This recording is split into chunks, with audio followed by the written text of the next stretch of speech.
ଗୋଟିଏ ସ୍ଥାନରୁ ଅନ୍ୟ ସ୍ଥାନକୁ ଶୀଘ୍ର ଏବଂ ସୁଲଭ ମୂଲ୍ୟରେ ପହଞ୍ଚିବା ପାଇଁ ରେଳପଥ ଲୋକଙ୍କୁ ଅନେକ ମାତ୍ରାରେ ସାହାଯ୍ୟ କରେ ବୋଲି ସମସ୍ତେ ତା ଉପରେ ନିର୍ଭର ଥାନ୍ତି।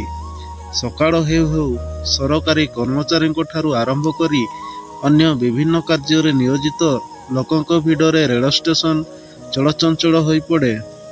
ସେଦିନ ମଧ୍ୟ ଠିକ୍ ସେମିତି ହିଁ କୋଳାହଳରେ ଭରିଥାଏ ପ୍ଲାଟଫର୍ମ। ସମସ୍ତେ ଅପେକ୍ଷା କରିଥାନ୍ତି ସମ୍ବଲପୁରଠୁ ପୁରୀ ଯାଉଥିବା ପୁରୀ ଇଣ୍ଟରସିଟିକୁ। ଭିଡ଼ ଭିତରେ ଥାଏ ସୁଷମା। ନିଜର 10 ମାସର ଝିଅକୁ ଧରି ସେ ଯାଉଥାଏ ବାପଘର। ଶାଶୁଘରଠୁ ତଡ଼ା ଖାଇ ଦୁର୍ଘଟଣାରେ ସ୍ୱାମୀଙ୍କୁ ହରାଇଲା ପରେ ଆଉ କୌଣସି ମାନ ସମ୍ମାନ ପାଇନି। ଓଲଟା ତାର ଅଶୁଭ ପାଦ ଘରେ ପଡ଼ିବାକୁ ଏଭଳି ଅଘଟଣ ହୋଇଛି କହି ବହୁତ ଥର ତା ପ୍ରତି ଅତ୍ୟାଚାର କରାଯାଇଛି। ସେଥିରେ ପୁଣି ଝିଅ ଜନ୍ମ ଦେଇ କୁଡ଼କୁ ନନ୍ଦଲାଲ ମଧ୍ୟ ଦେଇନି କହି ଆହୁରି ଯାତନା ସହିଛି। ହେଲେ ଶେଷରେ ସବୁ ସହିବା ସୀମା ପାର ହେଲା ଯେବେ ସମସ୍ତେ ମିଶି ମାଡ଼ ମାରିଲେ। ତା ସହ ଛୁଆଟିକୁ ବିକ୍ରି କରିଦେବାକୁ ଯାଉଥିଲେ।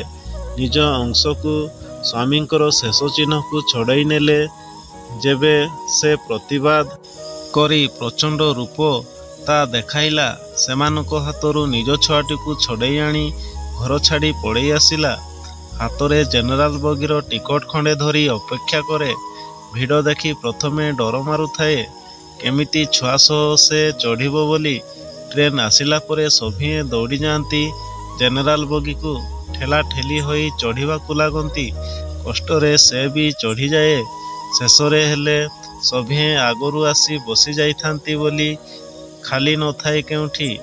ପିଲାଟିକୁ କାଖେଇ ସେମିତି ଠିଆ ହୋଇଥାଏ। ଭଦ୍ର ଶିକ୍ଷିତ ସମସ୍ତେ ଯାତ୍ରା କରୁଥିଲେ ମଧ୍ୟ କାହା ପାଖରେ ଦୟା କିମ୍ବା ମାନବିକତା ନଥାଏ। ସେମିତି ହିଁ ଲମ୍ବା ବାଟକୁ କାଟେ। ପ୍ରାୟ 2 ଘଣ୍ଟା ପରେ ଗୋଟିଏ ସିଟ୍ ପାଇ ଆସି ପହଞ୍ଚେ ପୁରୀ।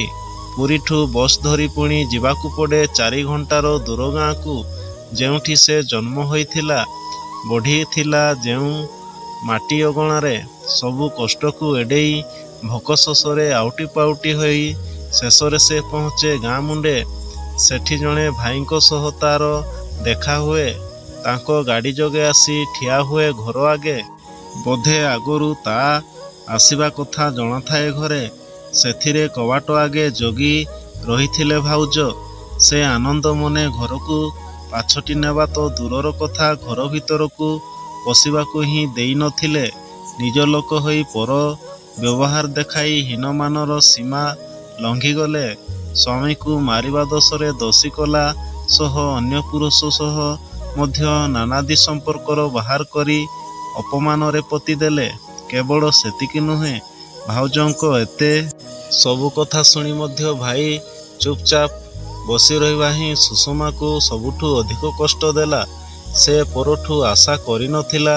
ହେଲେ ନିଜ ରକ୍ତ ଯେବେ ନିଜର ନ ହେଲା ଆଉ କାହାକୁ କହନ୍ତା। କ୍ଷଣିଟିଏ ମଧ୍ୟ ସେଠି ଆଉ ନ ରହି ସେ ଲେଉଟି ଆସିଲା। କୁଆଡ଼େ ଯିବ, କେଉଁଠି ରହିବ କିଛି ବୁଦ୍ଧି ନଥାଏ ମୁଣ୍ଡରେ। ହେଲେ ପିଲାଟିକୁ ବଞ୍ଚେଇବା ପାଇଁ ସେ ସବୁ ଅସମ୍ଭବ ସମ୍ଭବ କରିନେଲା।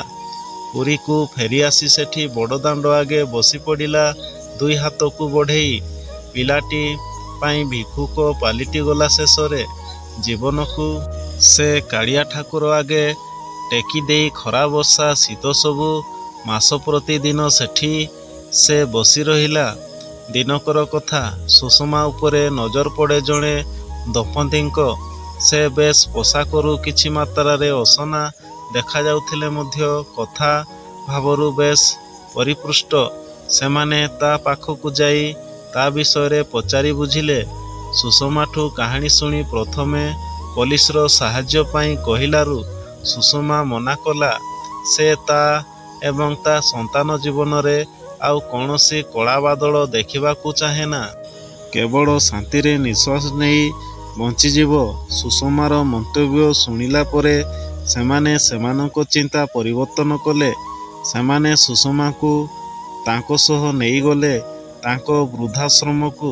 ସେଠି ସୁଷମାକୁ ରୋଷେୟା ଦାୟିତ୍ୱ ଦେଇ ଜଣେ କର୍ମଚାରୀ ଭାବେ ରଖିଲେ ଏବଂ ଝିଅଟିକୁ ମଧ୍ୟ ସୁସ୍ଥ ଜୀବନ ସହ ସବୁକିଛିର ସୁବିଧା ଦେଲେ।